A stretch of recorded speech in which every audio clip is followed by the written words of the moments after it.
Thanks all for being here. It's a special seminar. So our seminars are usually on Mondays. We have Dr. Adarsh Subbaswamy visiting from not Johns, oh, goodness, from University of Maryland School of Pharmacy, where he's an assistant professor starting this fall.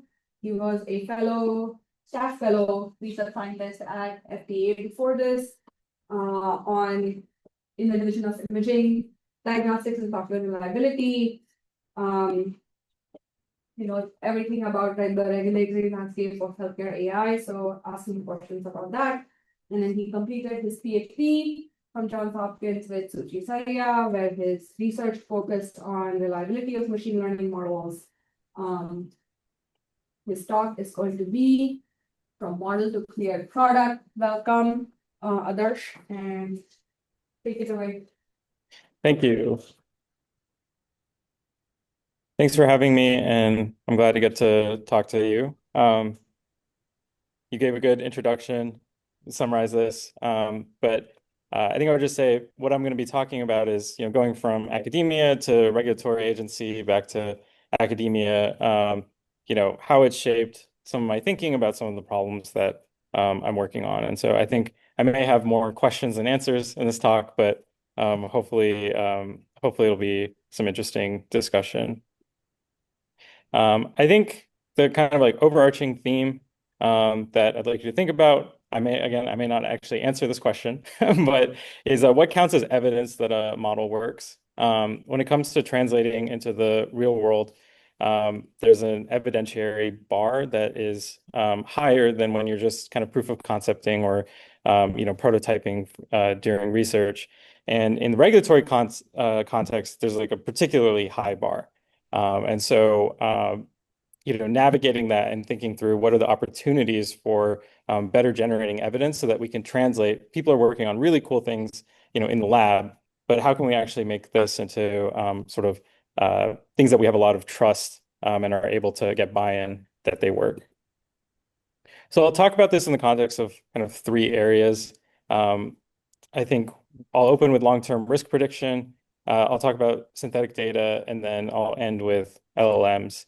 And with long-term risk prediction, it's a question of, how do we validate and monitor models when they're predicting outcomes that may be years away? To just give a little bit of context, AI medical devices are a very quickly growing category. So this shows the trend of the number of device clearances per year since the first one was approved back in like 1997. Back in 2018, there were only 100 or so total cleared devices. And, in 2025, there was a total of 1,200 cleared. And so this is just the approvals and clearances. This doesn't actually include the number of submissions that there's been.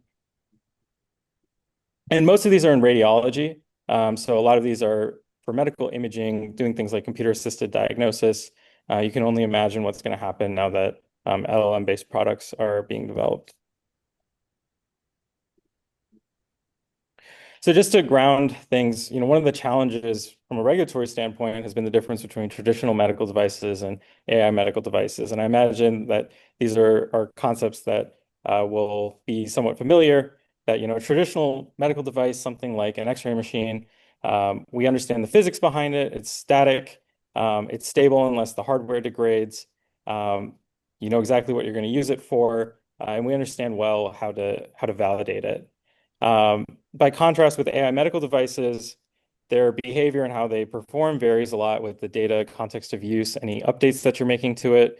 We have to deal with changes and patterns of the input data. The intended use can be a little less clear cut. What's the difference between a model that, scores someone's risk for a condition versus something that's used to prioritize cases and perform triage.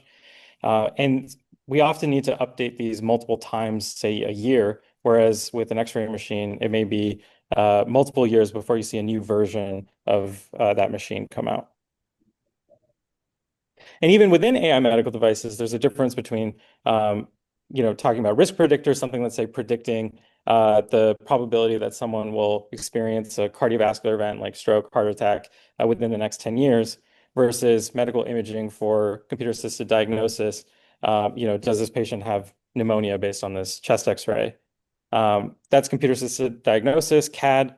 And for CADs, the output is typically discrete. Something is in the image or it isn't.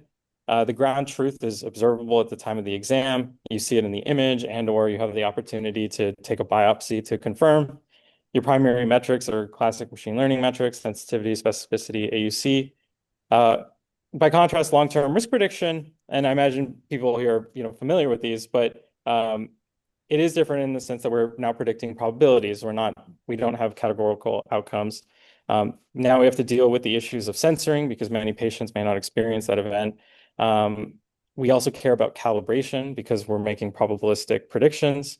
And so from a regulatory standpoint, with all of those cleared radiological AI devices, we understand the evaluation workflow for CADX and CAD-E, computer-assisted detection and diagnosis. But for probabilistic risk prediction, this kind of shifts things because now, the processes have to be different.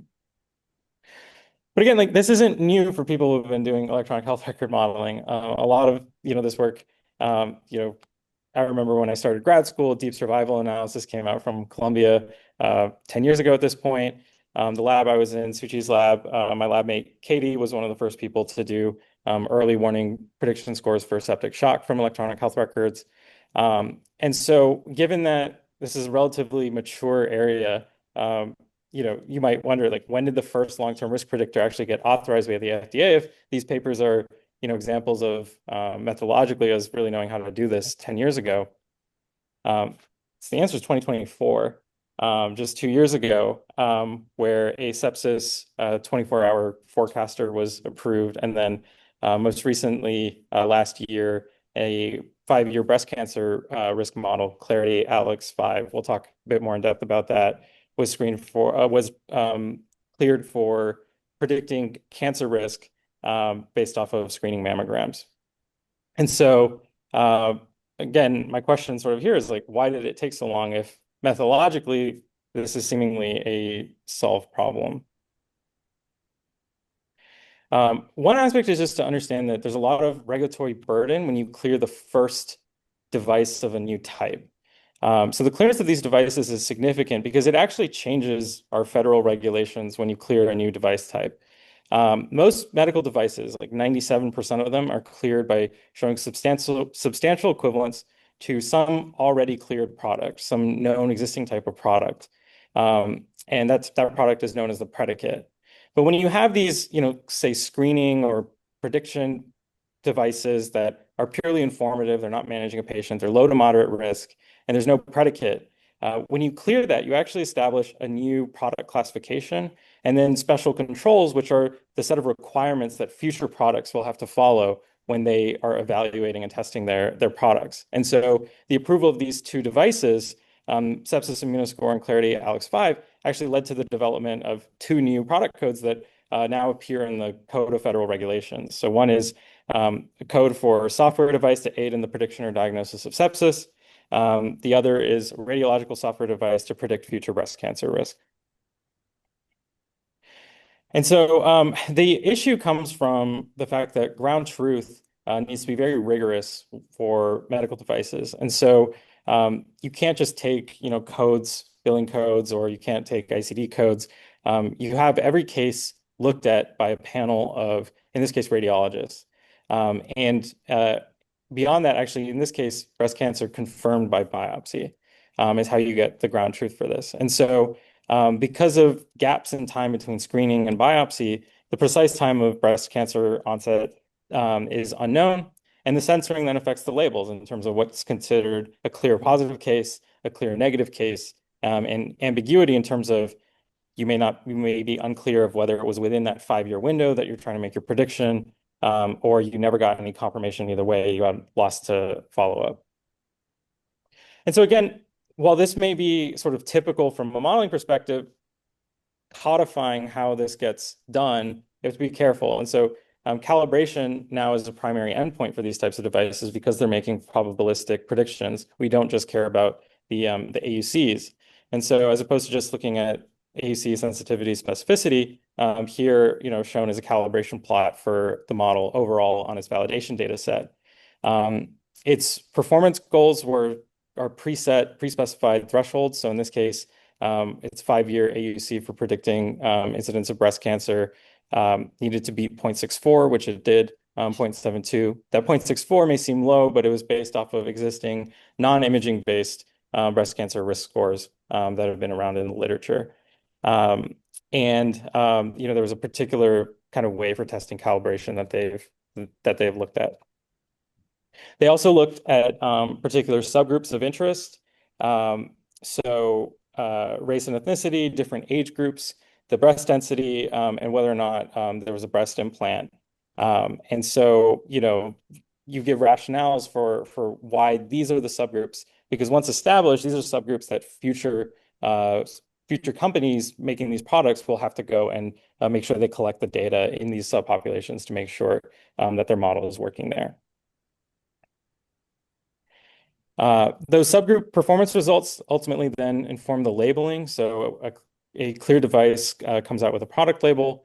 And in this case, calibration failed for a couple of those subgroups.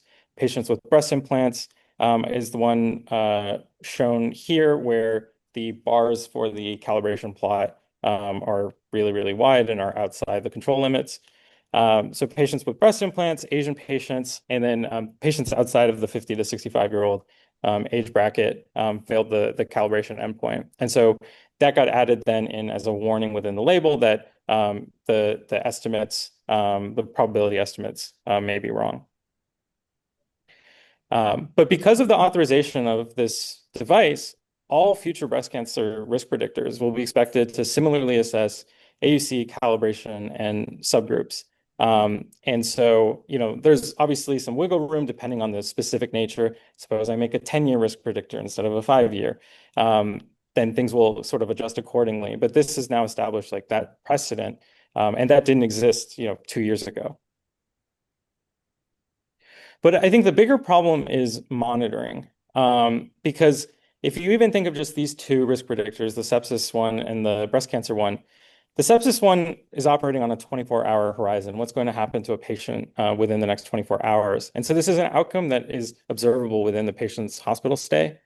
And so the real-world monitoring plan that was approved for it, while the data used in the pre-market validation required physician adjudication for each individual patient, the kind of scalable plan is to just use the sepsis-3 definition in order to track performance. By contrast, if you think about a 5-year prediction horizon, how do you actually monitor this? You have to wait 5 years before you actually are able to get that positive, negative, ambiguous case label. And so doesn't that sort of carry higher risk for this device, because it may take too long before you realize that this thing isn't working.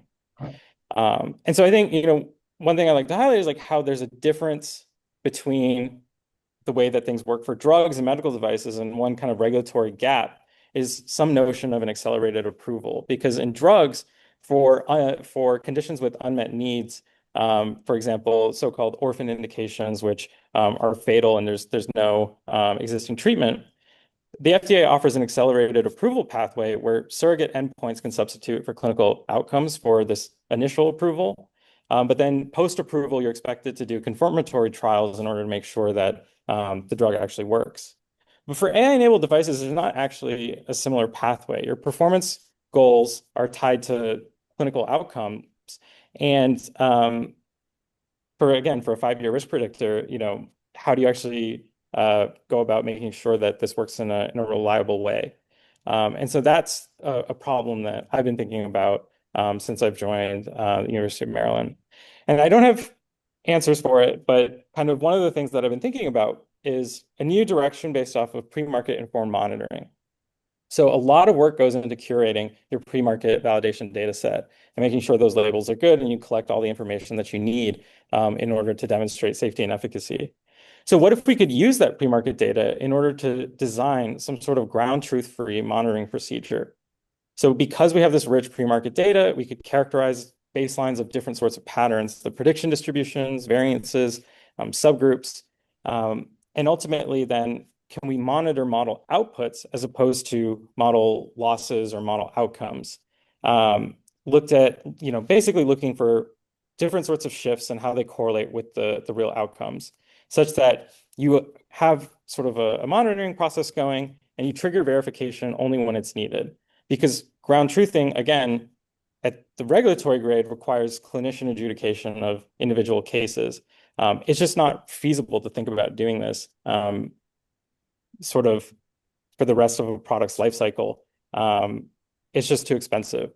And so I'm trying to kind of figure out when this sort of approach works, what sort of proxy metrics would be reliable, and build it into classical statistical process control frameworks, where what this is showing is a control chart where on the y-axis you have your sort of statistic that you're monitoring and trying to see that it stays within the shaded bounds. This would typically be like an average performance metric, where there may be some shift or some change that occurs, and beyond that, your model starts to drift, and eventually you'll be able to detect that change and note that something has gone wrong.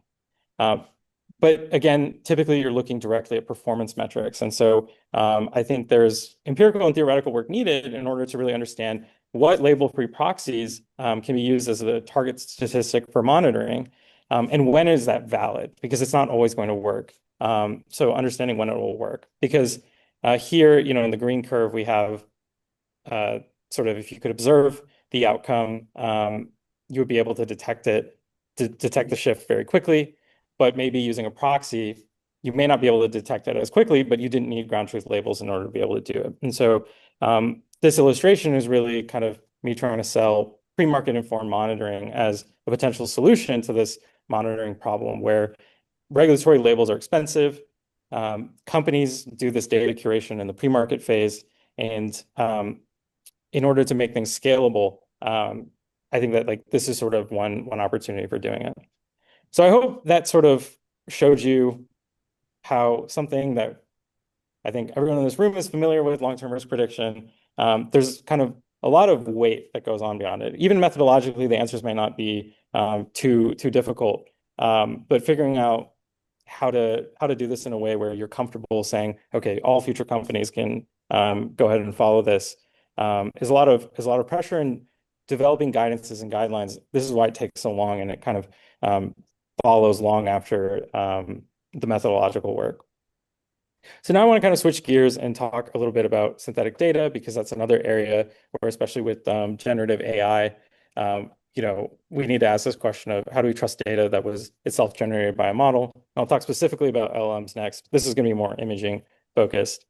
But I think the dream from a regulatory perspective would be to be able to evaluate on synthetic data, because if synthetic data or semi-synthetic data even was considered regulatory grade and trustworthy, it could really transform how evidence is generated, not just for medical devices, but really for kind of any medical product.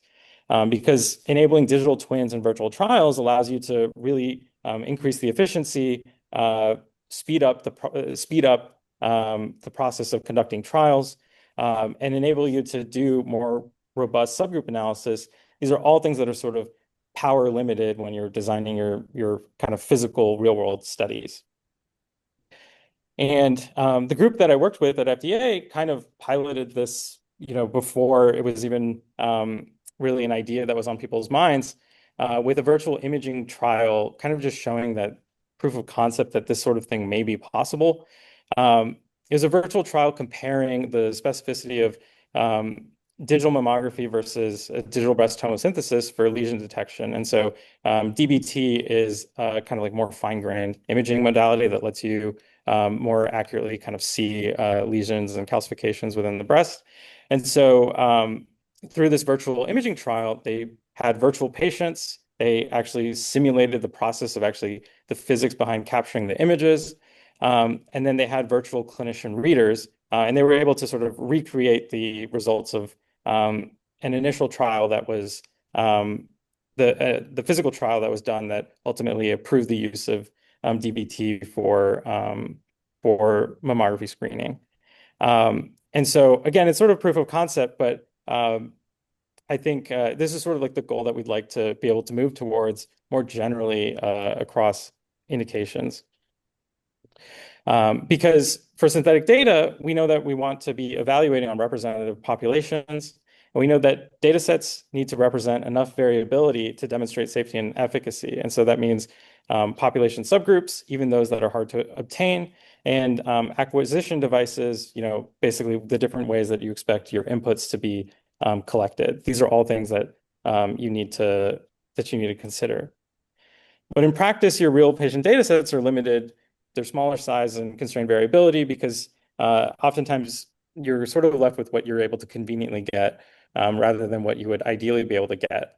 It fails to represent the rare cases, and it may be hard to get data due to privacy regulations, cost, and sort of other issues. And this leads to systemic gaps in the types of products that are available. Medical devices and drugs are slower and less available for pediatric indications, for example. And it's just because it's so hard to get pediatric data for obvious reasons. And so the ability to which synthetic data could partially or fully replace real data would really be helpful for making sure that we can develop these products for populations with unmet needs. And so I kind of want to show what, examples of, from my time at FDA, what some synthetic data projects look like.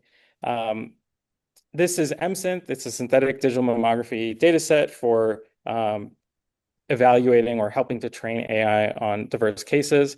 It's looking at mammography because this was sort of well understood. They have really good models of the physics for how imaging gets done. They understand some of the key sources of variation across patients and image quality. So they could ultimately, vary breast density, breast size, the radiation dose used in acquiring the X-ray. And so this was published in Europe as part of the dataset tracker a couple of years ago. And one of the things to note is that this is a knowledge-based controllable synthetic data pipeline. This isn't just about, using kind of modern generative imaging approaches where you don't really have as much ability to control the type of image that you're getting. So you have the ability to actually specify the breast density, the radius of a mass that you place within it, the mass density, the relative dose of the imaging system being used. And this translates all the way then into the variability that you see in the final image. But again, you have this physics and knowledge-based process of how you go from your digital phantom to your X-ray projected image.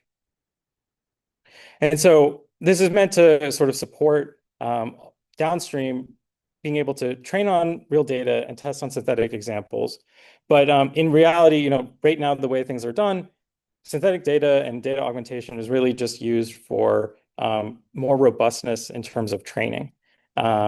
That's really where you see, because that's the safest thing to do. Once you arrive at a model that you're comfortable with, you can lock it and then apply it downstream. It's much more difficult to get buy-in to say that we should trust results on synthetic data. And so that's again where I have a couple of ideas of what's really needed in order for us to be able to do that. But I wanted to mention that this is kind of a replicable framework and way to do things.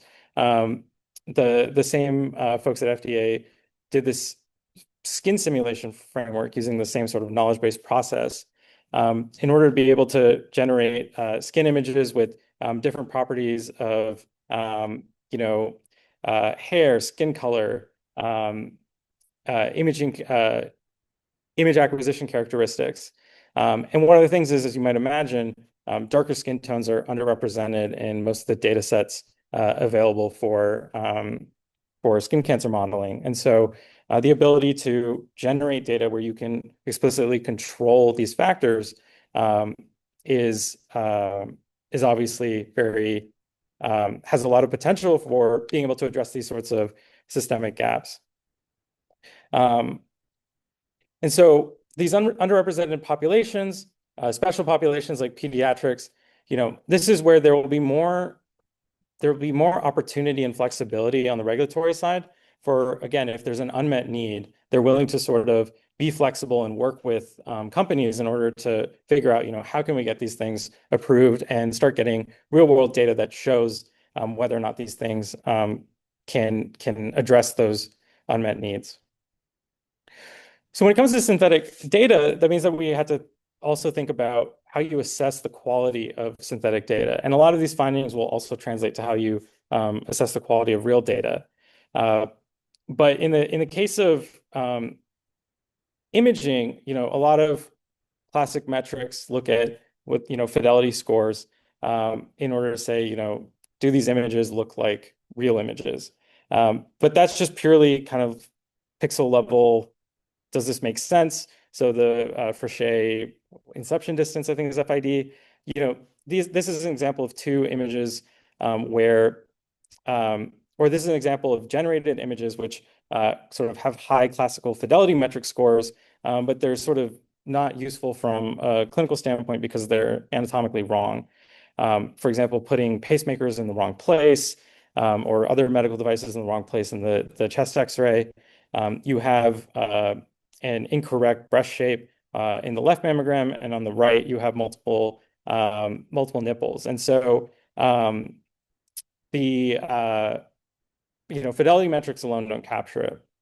And so kind of adding to different types of scorecards and evaluation frameworks, we created sort of the 7 Cs of synthetic medical data for creating a structured framework, kind of evaluating and reporting synthetic medical data, what it's meant to be used for, and how you've gone and assessed beyond just fidelity, what different aspects of the data, how it aligns with your clinical task. And so these include congruence, which is like alignment with real data distributions, coverage, which is about variability, range, diversity, constraint satisfaction, about we have known anatomical qualities that we need the images to adhere to, completeness, compliance, comprehension, pretty straightforward. And then consistency is about looking at all of these categories across subgroups or monitoring them over time. And so the vision for the synthetic medical data scorecard is something that like other documentations, tells you information about the data set, its composition, what it's meant to be used for, but then also has specific quantitative sections. I think one of the big things is figuring out how do we quantitatively assess the quality of data in a way where we can monitor it, we can test what level of quality is required in order to fit a particular task, and really just like bring structure to this. I think that's really what we're trying to do, bring quantitative structure to it. And so, it would be visualized as something like this. I'm just going to mention, I can talk more about the details of this, but by thinking about these different categories, the different 7 Cs, it also lets us think about, what are specific methods or metrics that we can use in order to do this quantitative assessment. And so we did this for the breast images by looking at constraint assessment in terms of what are feasible shapes for the contour of the breast. And so, this allowed us to develop an anomaly detection method that ultimately we showed conformed with human experts looking at images and flagging which ones they thought were anomalous, which ones weren't. Through using kind of structure framework to think about how to do this, we were able to do this in an automated way that had, I think, like 90% agreement with what the human experts found. And so I think what I would want to leave with is just data quality in kind of the agentic era that we're living in. People are developing these multi-step and autonomous AI pipelines that are performing all kinds of tasks, not even just in healthcare, even in business operations, attached to healthcare institutions. And so how do we know that these pipelines are reliable? Now it's going to be more important than ever that we have data quality assessment at each level, because your agent isn't going to rigorously check the quality of your data. And so making sure that data quality stays consistent is going to be important. And so along with that, synthetic data can help fill in those gaps in representativeness or the things that we're missing in order to make sure that these products are working. So the last section I wanted to talk about is LLMs.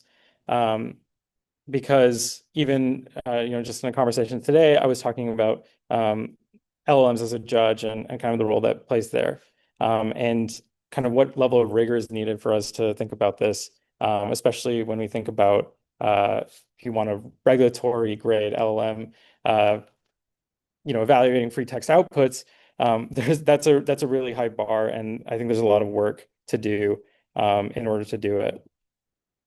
So to demonstrate this, I'll talk about an application that we actually developed an LLM workflow for in order to demonstrate kind of like how LLMs can enable us to answer regulatory science questions that have typically been very limited in scope and have been sort of manually done by researchers. And then I'll kind of tag that in with LLM as a judge and some findings that we have there. So the AI medical device landscape is changing a lot with, just in the last couple of years, some conflicting guidances coming out as the administration has changed.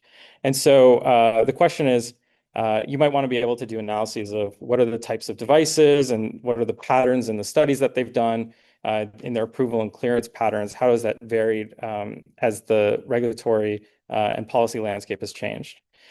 And just to put a timeline to that, since 2016 and the 21st Century Cures Act, there's been a number of important milestones with increasing frequency in the last couple of years related to AI medical devices, where one important category is clinical decision support, was essentially largely exempted since 2016.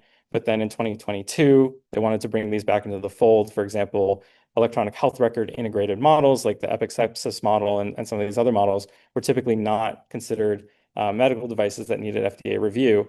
But that has since changed after 2022. And so these are just a number of kind of landmark changes that have happened. And so because of that, people have wanted to ask questions about, again, how have device validation practices changed as a result of changes in policy? And so in this study, Wu et al., they manually curated information from 130 devices. So this was a team of like a couple of researchers looking at clearance documents and marking whether or not that document reported retrospective versus prospective validation, single versus multi-site validation, and they constructed this data set of 130 devices in order to kind of like tabulate that information. And just note that 130 devices, at the time that they did that, there were probably approximately like 1,000 cleared. Now there's 800 cleared, and now there's more than 1,300 devices cleared. So that 130 devices is just 10% of the actual devices that available for them. Another example of this sort of question is looking at medical device reports. Medical device reports are essentially adverse event reports. When something goes wrong with the medical device, the company will submit a report saying that it was either a malfunction or there was an injury or there was a death due to the involvement of the device. And so there was a study that went through and used kind of like basic natural language processing in order to comb through these reports and found that a lot of events are coming from a small set of devices, and there's a high rate of malfunctions versus non-AI devices. And so the challenges of like working with these are unstructured PDFs. The medical device reports have free text narratives. There's inconsistent coding in terms of whether or not it was an injury, malfunction device, as well as the specific nature of the malfunction. And so while pattern matching works decently well for structured fields, it's going to fail for these sorts of concepts and reasoning. And so this is a good use case for LLMs. So this paper published a couple of months ago in MPJ Digital Medicine, we built an LLM pipeline for ultimately answering this question of, what if computers could go and analyze the regulatory approvals and adverse event reports? Could they automate what has been these manual time-consuming analyses done by policy researchers? And so it was a pretty simple LLM setup. I can talk about the details, but it was pretty boring. Just some basic RAG with a bunch of documents, the publicly available documents. And then, just a little bit of smart prompting in order to be able to do a number of different tasks, um, whether it was answering the questionnaire about the validation habits, or whether it was looking at medical device reports and figuring out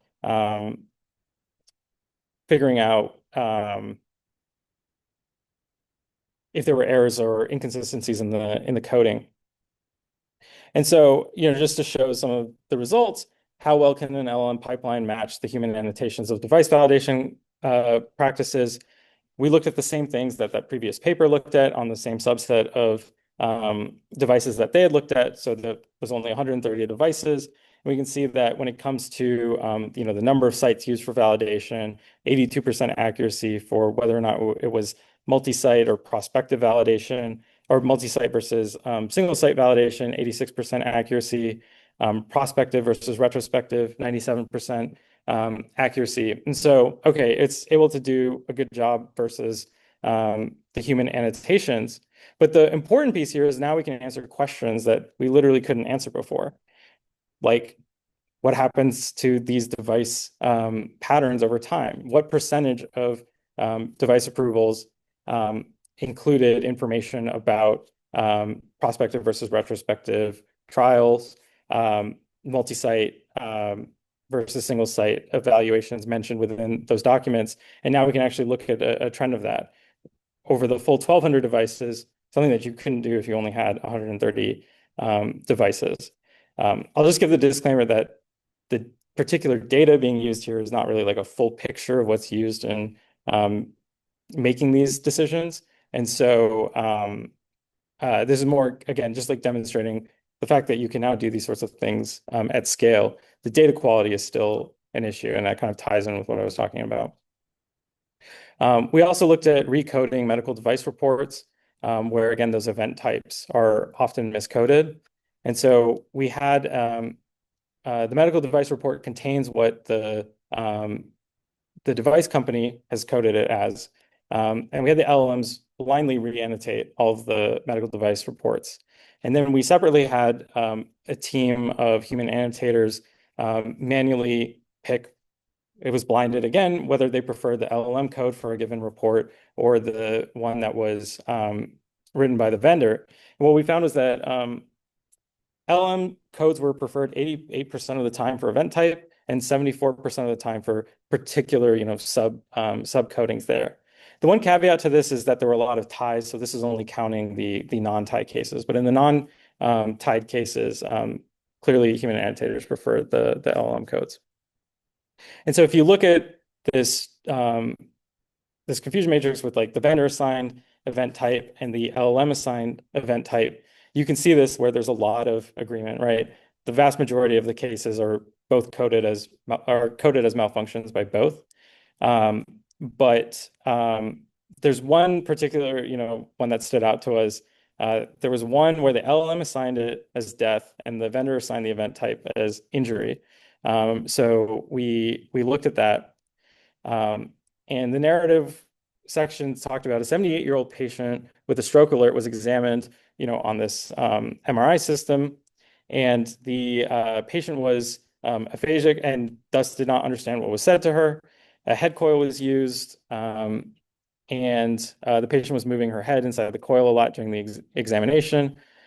One of two technicians entered to ask the patient to stop moving, and when the technician entered, they found vomit all over the examination table, and the patient was not breathing.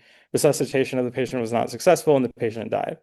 And so this is where the vendor had coded this as an injury, but clearly there was a death involved with the use of this MRI machine. And so the LLM and the annotators agreed to upgrade the event category. So just, again, showing that even from the perspective of not just relying on the LLMs, you could still use it as a data quality check of like, where does it disagree with the existing annotations? The other sorts of things that this lets you do is link pre-market factors to post-market safety. So, what factors in how a device was cleared are predictive of whether or not there's going to be a future medical device report associated with that device. So we looked at the we used the LLMs to extract some pre-market attributes from decision summaries, like what was the predicate device, what was the validation methodology used, how was the device being cleared different from its predicate, and linked it to whether or not a medical device report was filed in the future or not. And so doing a survival analysis to predict that future, the probability and time to that future event, we were able to look at, identify some of these hazard ratios, which are high for essentially like what is predictive of there being a future medical device report. So if the predicate, the device that you're comparing to, has an existing medical device report, that has a very high chance then of your device downstream also having a medical device report. Similarly, if your predicate device has had a recall, you're more likely for your device to have a medical device report in the future. Also, in terms of device differences, when your change from the predicate is using it with new hardware, that's another one that is likely to lead to medical device report. Basically, it's more likely to be a malfunction, some sort of bug if your, say, AI is now being used with different hardware than what the previous version was.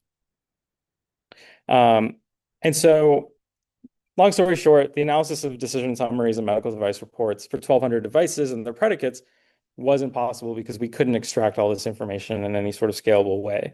And because you have a coded pipeline for doing this, now this can be done and monitored easily in the future. I think the big question, though, is like, how do you validate this at scale? Because the analysis itself was typically done by humans, experts, which took months to years. And even for us in this study to validate it, we had to have human annotators go in and check whether or not the LLM outputs were right. And so this is where we have a paper coming out in AI Stats next month.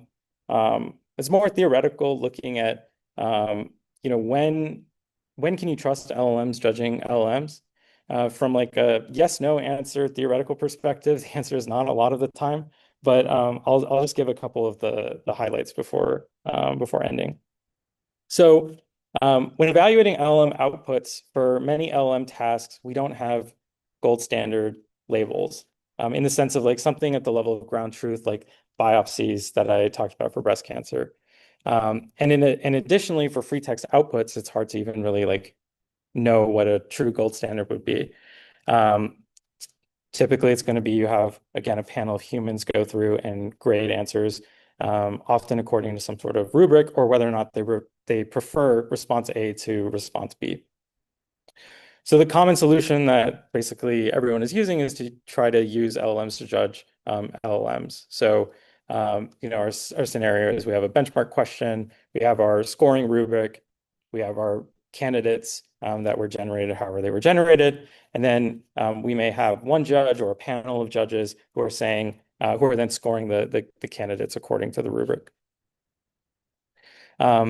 But usually we treat or just assume that the judges are perfectly accurate.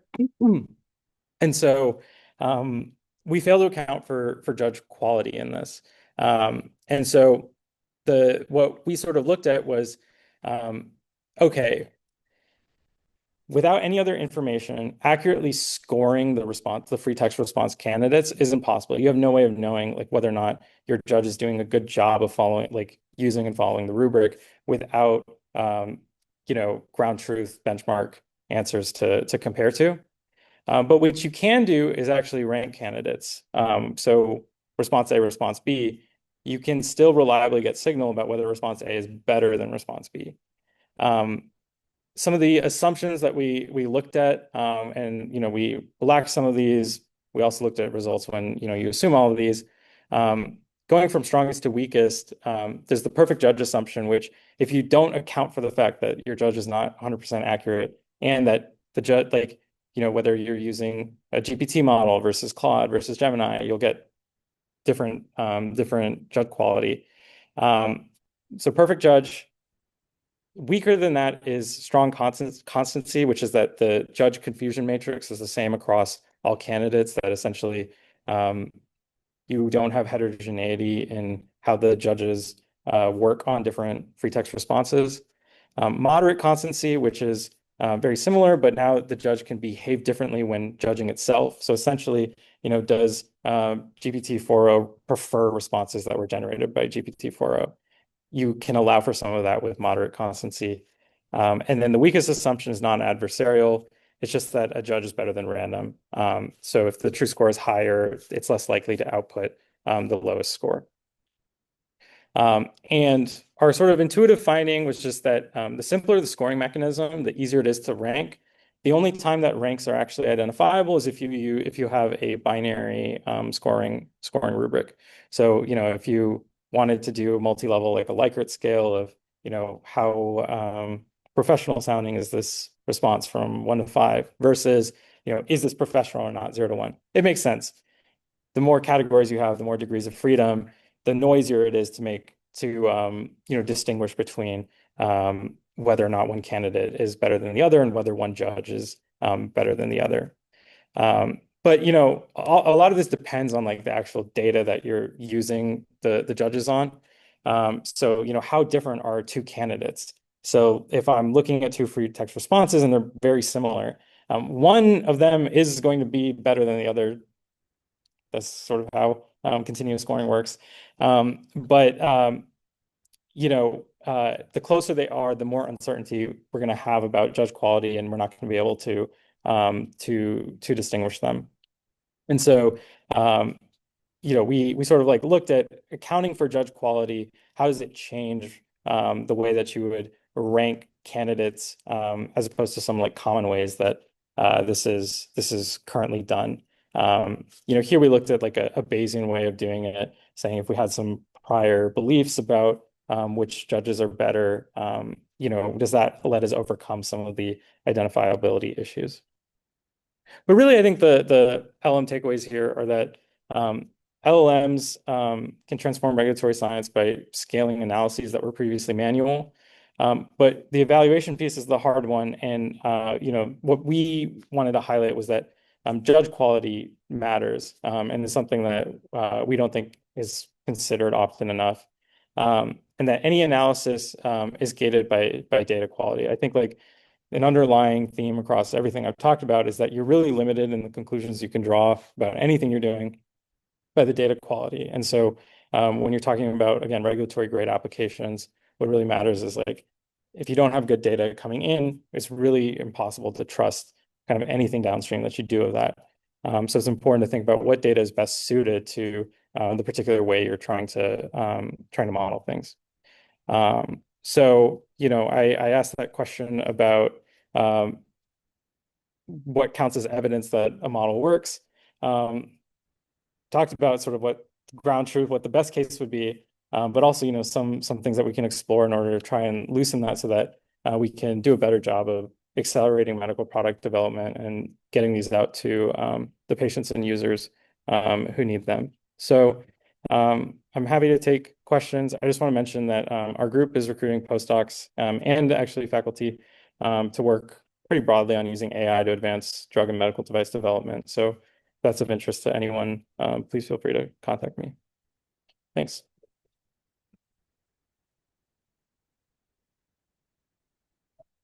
I only had to go down to teach, but if folks have any questions, and I can maybe start us off while folks have questions. So I really love the point on how important data quality is in the sort of LLM as a judge setting. But it seems like this is maybe a favorable trade-off in the sense that the primary vehicle you highlighted for data quality to matter is how dissimilar are examples, how far apart are the examples you're trying to rank? Is A way better than B or not that much better than B, right? And the closer they get together, the less it matters how accurate the judge is. Yeah. Did you do anything to try and think about if there's a trade-off there and sort of how we can think about whether there's some relationship between how accurate the judge needs to be versus the utility cost of making a mistake given the similarity level or something like that? Yeah, that's a really good question. No, we in this work we didn't look at that, but I think one of the places where I see all of this kind of coalescing around is relation to like data valuation. And I think like utility is like a big piece for figuring out like the for attaching some sort of value, whether it's financial or it's how much performance boost can I get out of my model, the value of having one more training sample. I think utility is like a clear kind of piece there. But yeah, that's a really good point and question that like if I have two answers and it doesn't really matter, like downstream for my downstream task, if it doesn't really matter which candidate I have, sure, one may technically be slightly better, or there may be, it may be a toss up. Does it actually matter? We didn't look at that. Any other questions from folks here in the room or on Zoom, which you should be able to see? Yeah. Yeah. So it was more about the digital sort of like generating sort of the synthetic programs, what they mentioned. When I was at the cast center about Korea, one issue we've had is that BCH organs have small intensive breasts. That leads to very different demographics regarding, say, like neck calcification, visibility, or just like a whole slew of like bio-rats, for example, like molecular density, right? I was wondering if when the data were being generated, there was discussion about matching it towards known demographic features. Because you did mention that there are like there is like demographic matching, but matching the image features to demographics themselves. I don't know whether that's been sort of considered. When you say image features, you mean like in generating the final data set, having that? Exactly. Um, This is how realistic in terms of the generated image, but it doesn't make sense. Sort of with the clinical expectations we have within this set of demographics. yeah, I think the way that you get at that is like by having controllable generation like this, it means that essentially you can press a button and get more of the type of image that you need. And so in fact, you don't even have to consider just like matching the prevalence rate of like a particular population. You can even exceed it and ideally, be able to get more robust performance estimates within that subgroup of interest. And that I think small dense breasts would be ones in which it's harder to see calcifications, lesions, and things like that. And so that's one where like you would want additional attention paid.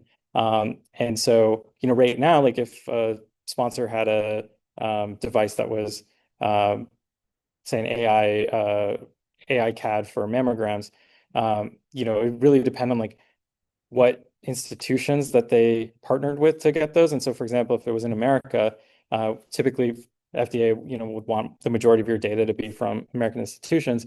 It might be harder than if you partnered with like international foreign institutions to get your data. This is where like again having synthetic data, rather than convenience, being able to buff up the numbers in those would be ideal. So scale. Yeah. Right, exactly.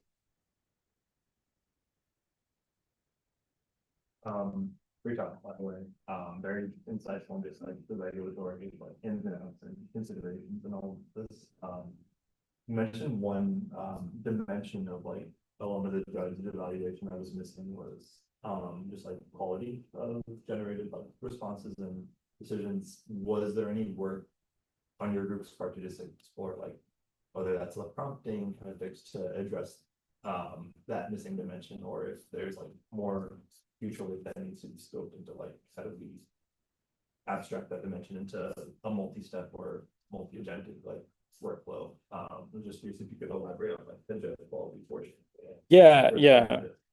I think for this work, we thought of judge quality as just sort of like a all-encompassing concept, kind of at the level of like once you've like locked in your judges, and then now you're performing the evaluation. I think but I could definitely see how having a more fine-grained understanding of like dimensions of judge quality, insofar as like your ability to be able to even assess these, like the more you know about them, the better you're able to figure out how to like ensemble these, right? I mean, we know with we know from LLMs and transformers how well, mixtures of experts and things similar. You could start thinking of like fancier ways of doing things, the more information that you have.